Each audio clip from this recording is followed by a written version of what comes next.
The next case in our docket has been continued, so we're down to Meadowbrook Meat Company versus Cantinella.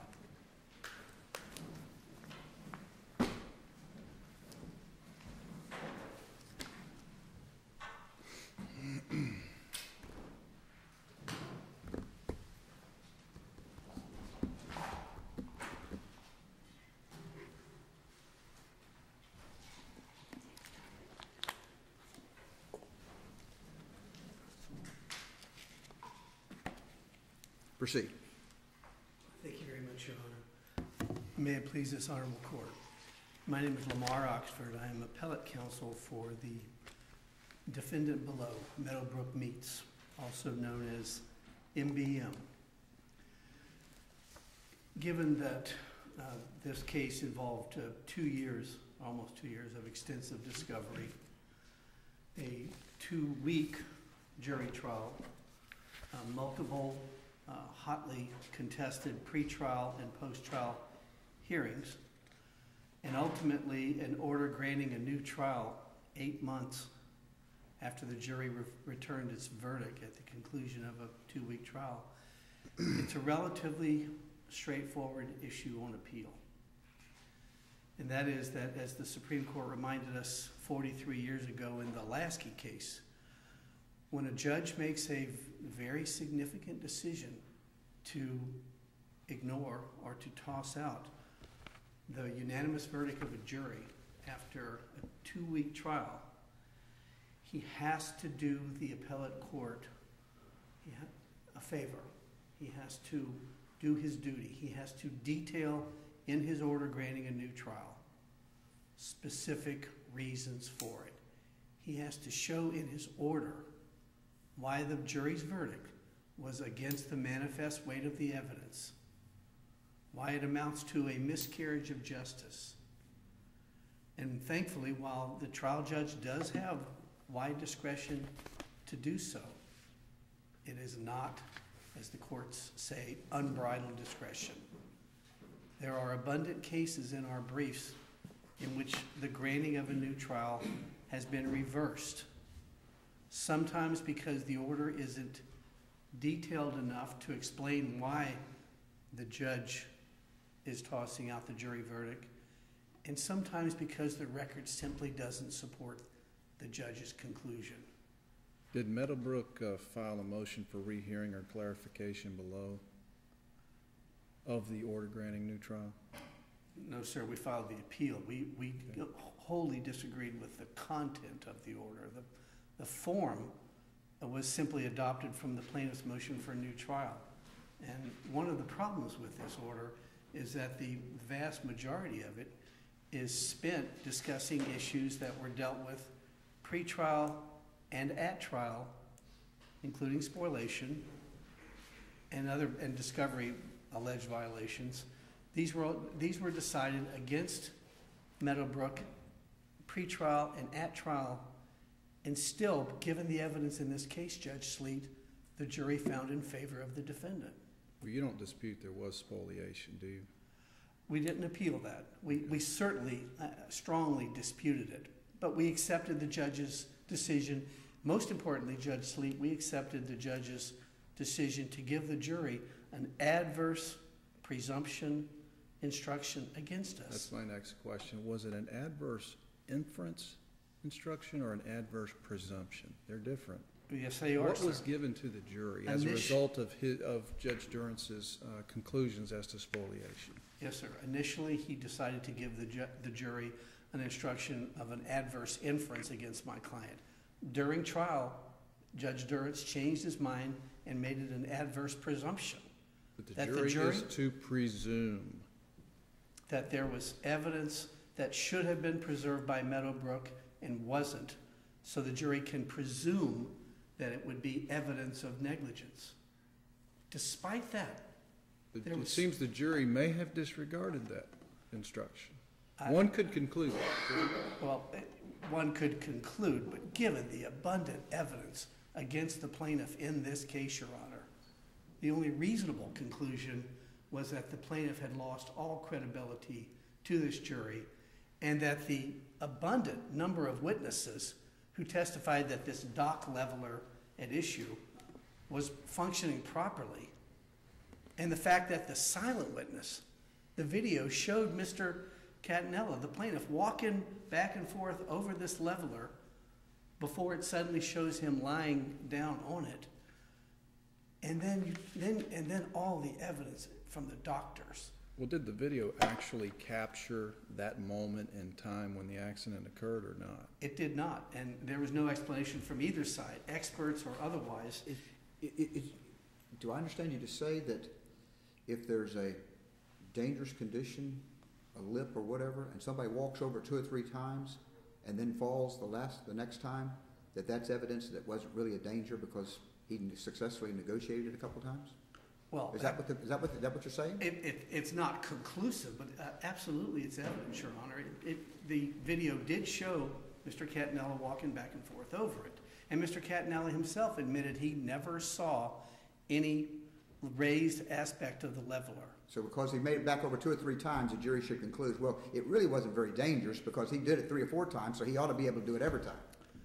It's not unloading a truck. It's not conclusive, Your Honor, but it is evidence, no question about it. It goes to the weight, Your Honor. So this jury drew that inference. They disregarded a presumption of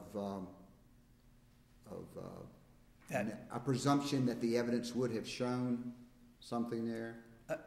Against the defendant. Against the defendant. They disregarded all of that.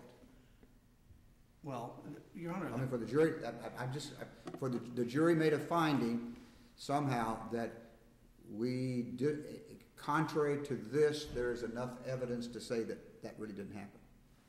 There's no question that the presumption is rebuttable, Your Honor. Oh, I understand, but that's what I'm saying. And the jury found that the evidence was sufficient to rebut that and to draw the inference that it really wasn't a danger because he negotiated a few times, so therefore he ought to be able to negotiate it every time. It was sufficient to support that inference as well. Yes, sir. There was abundant evidence that there was no raised portion of this leveler at all. Everyone who inspected it, including non-employees of my client, said that it was functioning properly and that there was no problem. It appeared from the testimony that Mr. Catanella was backing up, unloading something off his truck, and fell. What caused it became the jury question. Despite that presumption about missing evidence, ultimately the jury decided that presumably that Mr. Catanella's description of what happened to him was not credible, and that whatever the defendant did, if anything, wasn't a legal cause of the injuries that he was claiming. This case is, it's really the opposite of a case in which a judge can point to one witness and the presumption and say that alone should have resulted in a verdict of liability. And yet that's what the order says. Well, you know, the order really, it's only, you get to paragraph 36 before the court says anything about the manifest weight of the evidence. It seems to me that the court's attention was more focused on juror misconduct and discovery violations. Yes, ma'am. And that those really were the driving force behind granting the motion for new trial, but you focused extensively on this manifest weight of the evidence argument, and you've hardly touched on the, in particular, the juror misconduct issue. I will gladly do so. Why wouldn't that support the motion for new trial? I mean, the order granting the new trial. There was multiple reasons laid out in our briefs. Well, I think you got maybe to your reply brief before you talked much about it. And you're trying to argue that it's not material. We could talk procedure. The plaintiff's attorney didn't even ask these jurors hardly any question about their litigation history. Shouldn't they be entitled to rely on the questionnaires? They can rely on them, but the case law says that if you don't do your due diligence and ask questions and essentially receive a lie in response. Does that due diligence require you to re-ask? If a question's been asked and answered, does due diligence say, well, now you can't rely on that, you've got to re-ask? Well, I mean, there is, Like, did Your you Honor, really mean there it is when you case said law. you only had one lawsuit? I mean, you're supposed to ask that? There's no proof that that gentleman was involved in any more than that one lawsuit. That, Your Honor, you're talking about a supplement to a motion for new trial long after the 10-day procedural rule post-verdict for filing a motion for a juror interview, which was never filed here. 2 months later, plaintiff's attorney freely admits that he went on an internet search and he found some references to people named Paul Roberts and some lawsuits they had been involved in. Well, there's no due diligence there anyway. But even then, there's no evidence. The judge didn't ask for a juror interview. There's no indication that it was the same Paul Roberts. They involved foreclosure actions in which he had been one of 8 or 12 defendants. Well, the trial court was satisfied at the hearing that this was indeed the same juror. So what evidence was proffered before the court to warrant a conclusion that this was indeed this particular juror? None whatsoever, Judge. You can't just come in and willy-nilly say, well, I found on Facebook a man named Paul Roberts, and the judge just accept it. That is not how our system of jurisprudence works. And yet, Judge Durrance appears to have simply accepted it as is.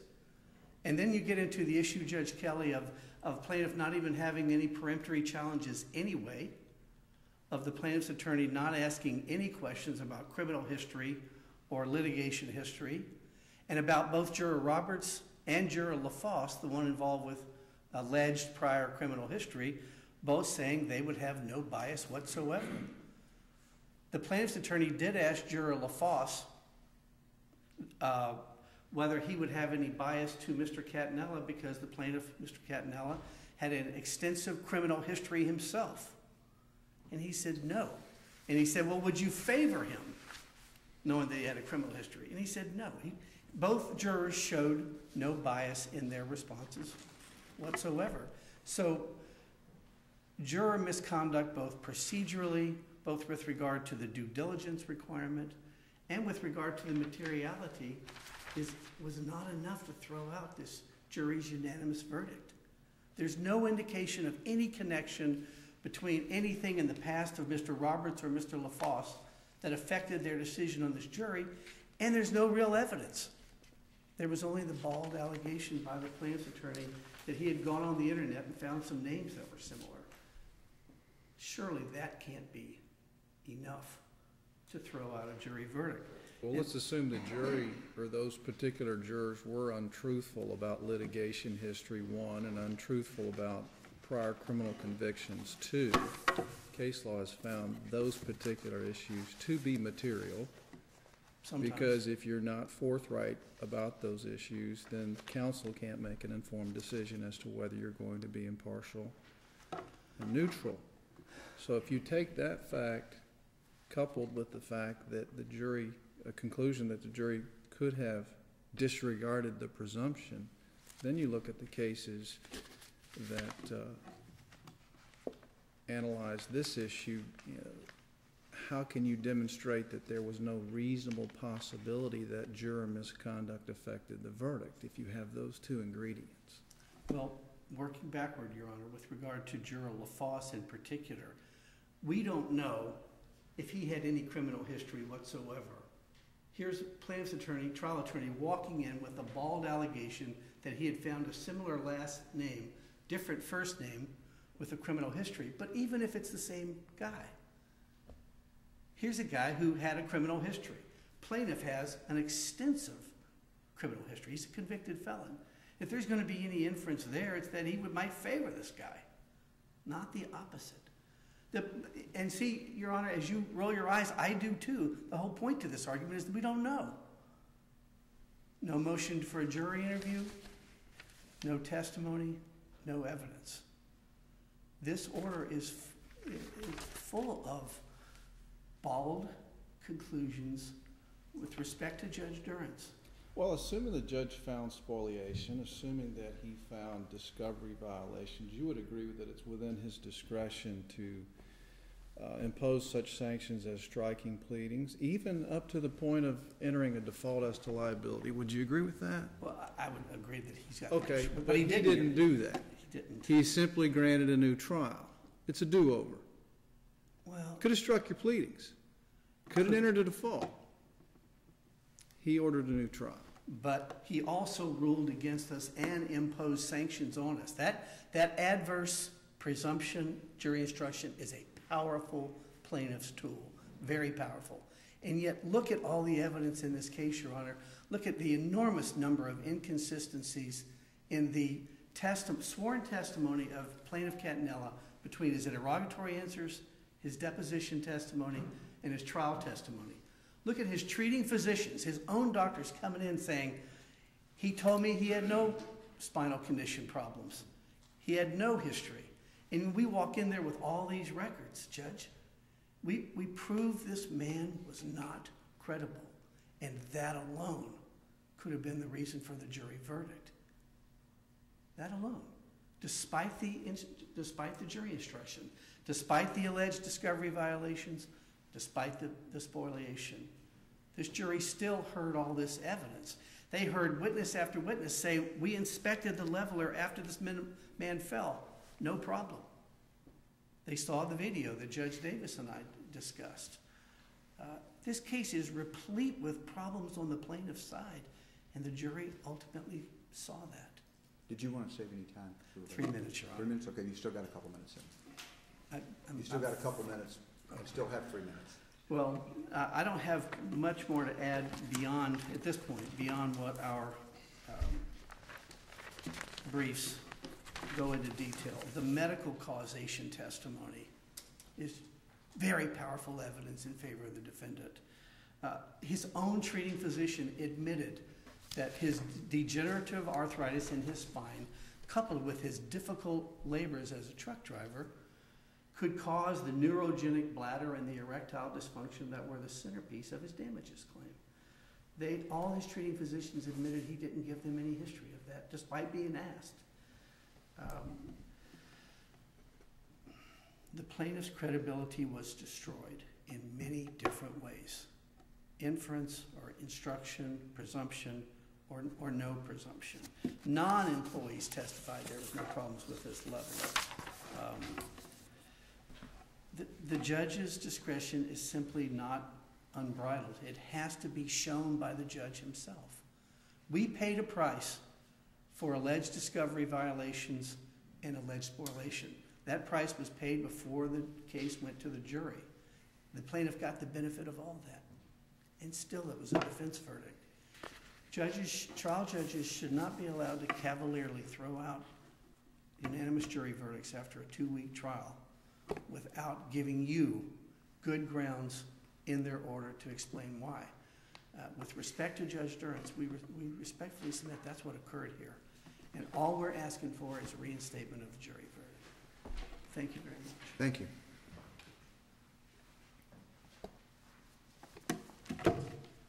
May it please the court. My name is Doug Stein. I represent the plaintiffs, Appellees Michael and Eileen Catanella. Any discussion of an order granting a motion for new trial must begin with this court's recent holding in Moore v. Gillette that the standard of review applicable to an order granting a new trial is a heightened abuse of discretion. Not a simple abuse of discretion, a heightened abuse of discretion. And, as this court held, the trial court's decision to exercise its discretion to grant that new trial is presumed to be correct. With that standard in mind, as was discussed here, the trial court granted a new trial on 2 separate and distinct grounds. First, I'd like to discuss the juror misconduct. There are 3 elements that need to be shown in order to establish that juror misconduct warrants a new trial. Number 1 was the information that was at issue relevant to jury service. Well, let's start back before 1. Yes. And that is, how do we know that the information you're talking about is personalized to these particular jurors and not somebody who has a similar name? Judge, the information that was provided to the trial court was supported with photographs, personal information regarding family members, which would be unique to these particular jurors, addresses, past addresses where these jurors had Those were all lived. presented to the trial court at trial? Correct. I mean, at the hearing? Correct, Okay. correct. To the extent that the appellant feels that that was insufficient, they could have rebutted it, they could have submitted evidence of their own.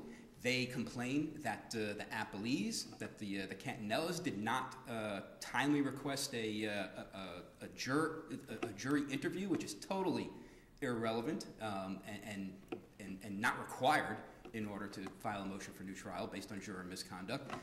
The appellant could have requested a juror interview to see whether these were, in fact, the jurors that were portrayed in the information that was provided to the trial court. I apologize for interrupting that thought, but I wanted to get square one. Now we know we're talking. Absolutely. Your position, you're talking about the same people. Now go ahead and tell us why. Correct. Okay. So first element is the information that was not disclosed relevant to jury service. As Judge Sleet, mentioned, there are many cases. In fact, the De La Rosa case out of the Supreme Court, which states that prior litigation history, prior criminal history is absolutely relevant. That is relevant. It could be relevant to whether those particular jurors have a bias against litigation or the court system in general, against particular types of parties, whether they be in favor of plaintiffs or in favor of defendants, particular types of people, whether they're in favor of big companies or small employees. In this particular case, the relevant histories of these two jurors were particularly important. These questions were asked in the questionnaire? From the trial court, that is correct. The trial judge asked them, or was it just a written questionnaire? I believe it was a written questionnaire. The questions were simple. Anybody could understand them. Those questionnaires were then made available to counsel? Correct. And were those questionnaires a part of the record? They are, Judge. And did those questionnaires have a question that you have to answer yes or no, or is it simply an open-ended, if you've had this, please disclose? What I'm getting to is there a difference between silence or failure to respond and an out-and-out denial? Correct, Judge. So the one guy acknowledged one lawsuit, he just didn't acknowledge the others. And is there a difference between that and saying, I never have? The exact questions were, have you ever been arrested or prosecuted or charged with a crime? And have you or a family member ever filed a lawsuit or been sued? So it was a yes or no, which would be a denial.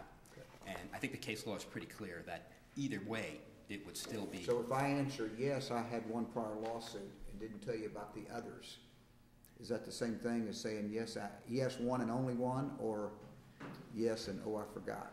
I think that the cases are pretty clear that the failure to disclose is sufficient concealment, which Okay. is one of the relevant issues. And so the fact that one of the jurors failed to disclose any of the civil litigation history, which included litigation against his own company, which could of course be relevant in a case against a company, such as the appellant in this case. And even more importantly, the other juror who failed to totally disclose the criminal history, there's no secret in this case that Michael Cantanella, the plaintiff, had an extensive criminal background, and that was going to be an issue in this case. Now, counsel, stood up at the podium and said, "Well, we can assume that somebody with a juror with a previous criminal background would favor a plaintiff with a previous background." We don't know that.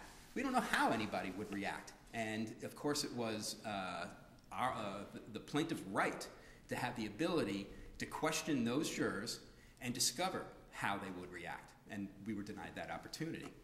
Well, how do you respond to their argument that you didn't have any peremptory challenges anyway?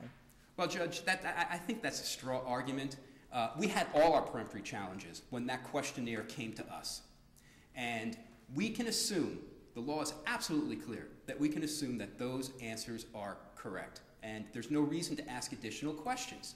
If those questionnaires had been answered properly, it would have enabled the plaintiffs to properly manage the use of their peremptory challenges and perhaps save them so that when Mr. LaFaus and Mr. Roberts came up for questioning, or when it came up to challenge, that there would be peremptory challenges available at that time. But because they untruthfully answered those questions, the plaintiffs didn't properly manage their peremptory challenges, or didn't have the ability because they were unaware that the questions were untrue. So therefore, they used their peremptory challenges on other jurors. So again, it denied the plaintiffs the opportunity to properly manage those peremptory challenges. So the fact that they didn't have any left by the time that it came for accepting or not accepting those two jurors, I think is, like I said, is a straw argument. The last element in regard to whether juror misconduct can warrant a new trial is due diligence.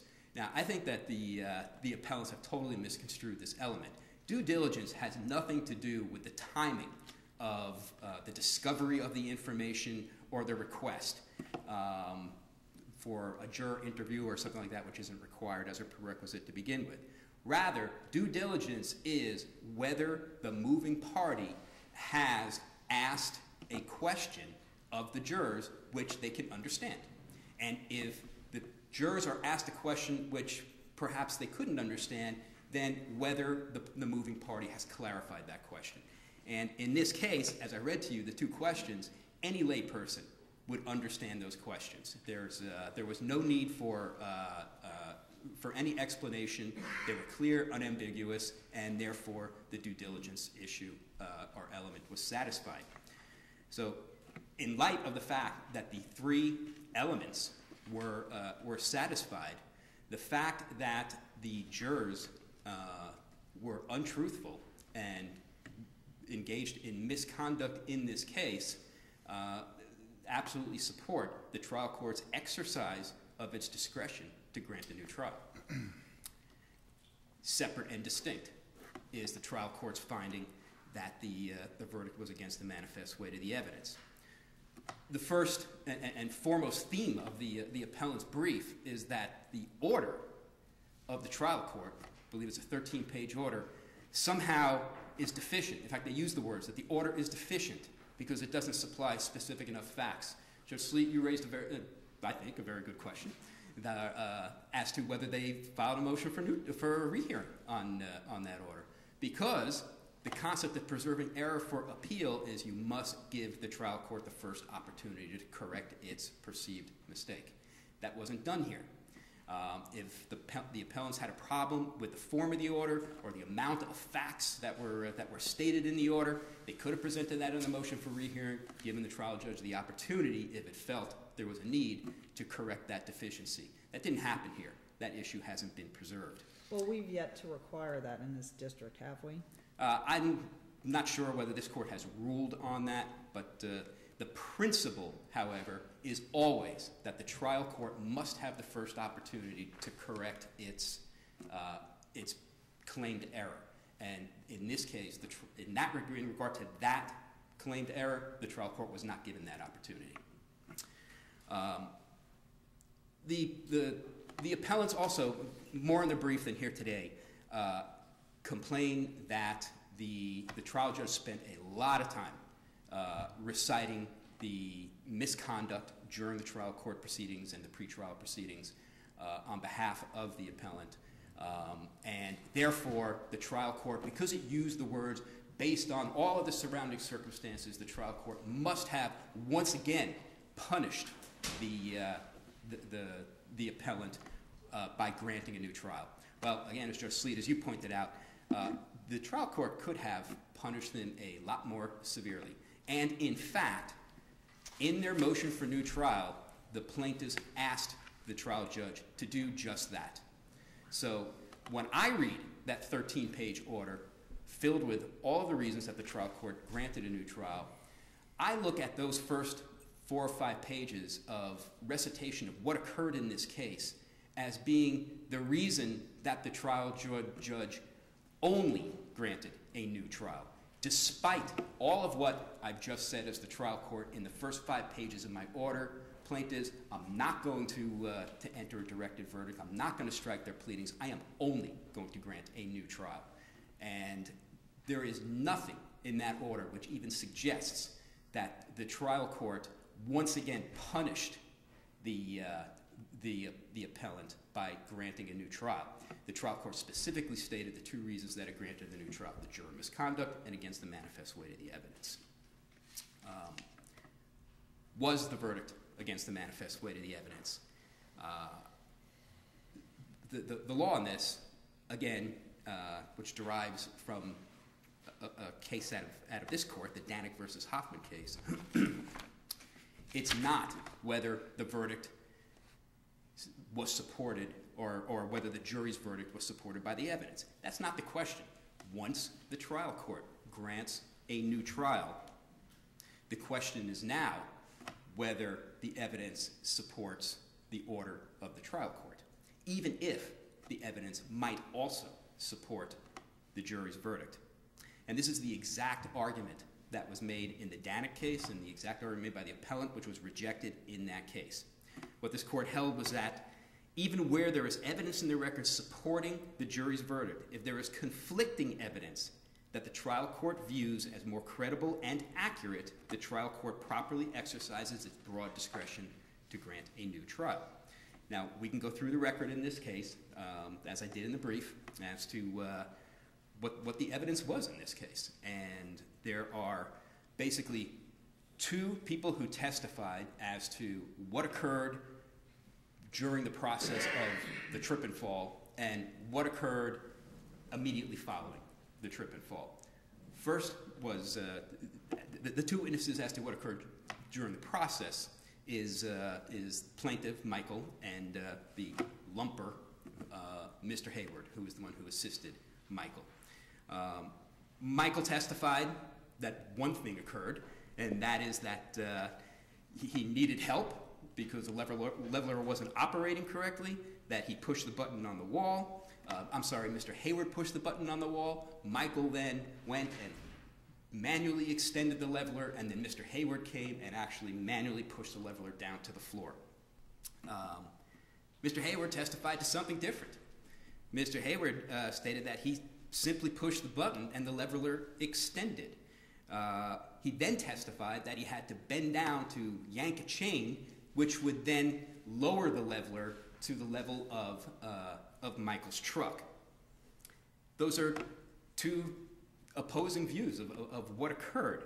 However, what appellant's own expert, Mr. Rugemer, if I'm pronouncing that correctly, testified was that Mr. Hayward would only need to pull that chain if Michael's truck was substantially smaller than a standard truck, and that the truck was not substantially smaller, so there was no need to pull the chain. And what Mr. Hayward had testified to was that he was only able to view the leveler as being not raised, very conveniently, because he had to bend to pull the chain, and when he was bent over, he was able to view the leveler. But the testimony of the expert indicates that that was totally unnecessary, and probably, I'm not saying the expert said this, really questionable as to whether it actually occurred.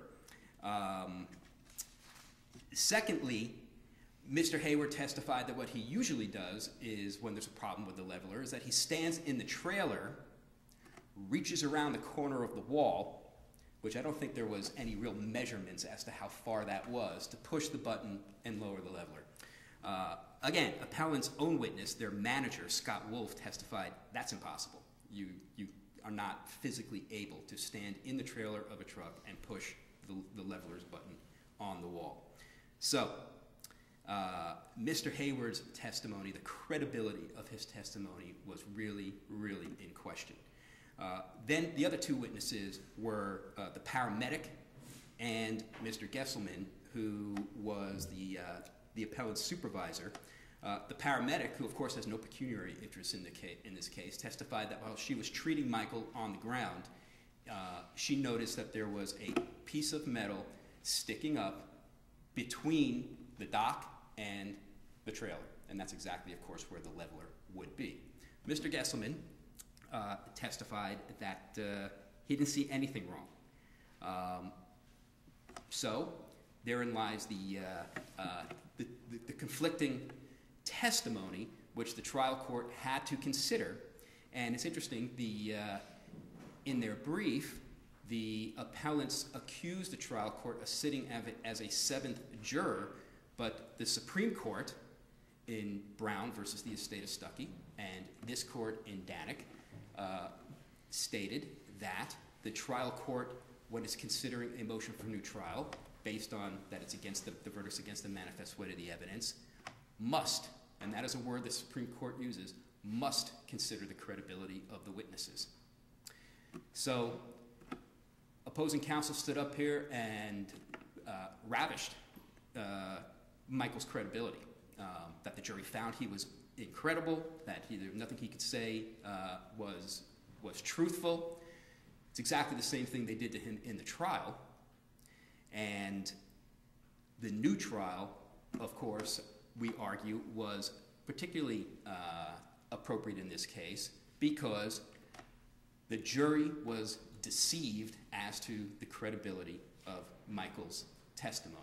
And that is a ground for finding that the verdict was against the manifest weight of the evidence. Michael, as we stated, has an extensive criminal background. That wasn't going to be hidden. He knew he was going to have some issues in front of the jury with that background. He didn't intend to walk into the trial, the courtroom, and ask the jury to believe him. He intended to use the evidence that was going to be available to corroborate what occurred. Two pieces of evidence. The leveler itself, as to whether it malfunctioned and whether the appellant was on notice that it malfunctioned, and the security tape.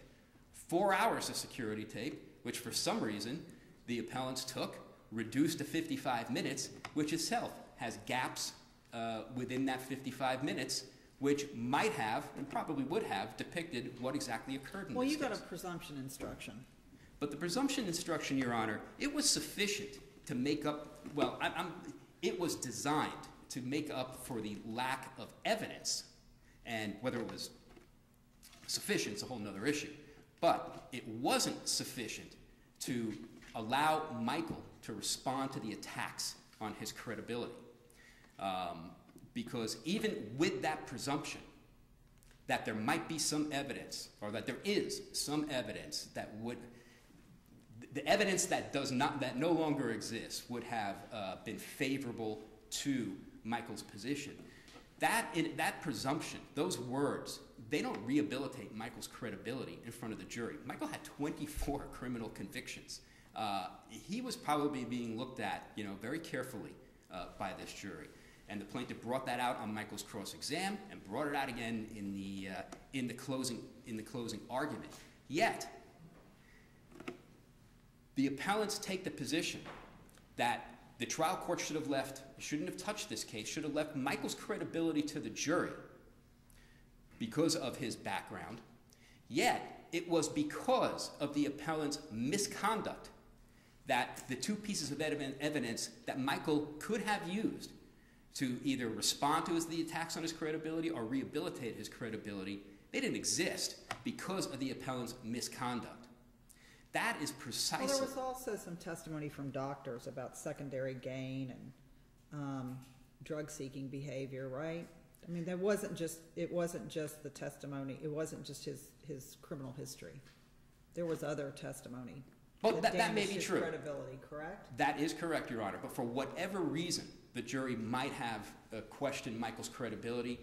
Michael was deprived of the opportunity to try to rehabilitate himself or respond to those attacks because the two pieces of concrete evidence that he could have used to do that were no longer available because of the appellant's misconduct. You'll need to wrap it up. Your Honors, the trial court properly exercised its heightened discretion in this case. The order granting the new trial was proper and should be affirmed. Thank you. Thank you. Briefly, Your Honors. Witness after witness after witness told this jury that Mr. Catanella was not credible. His own doctors admitted that he lied to them about his medical history. Witness after witness, not all employees of my client, came in and told this jury they checked that leveler and there was nothing wrong with it. The lumper that he refers to, Mr. Hayward, who was working with Mr. Catanella at the time, said there was nothing wrong with the leveler.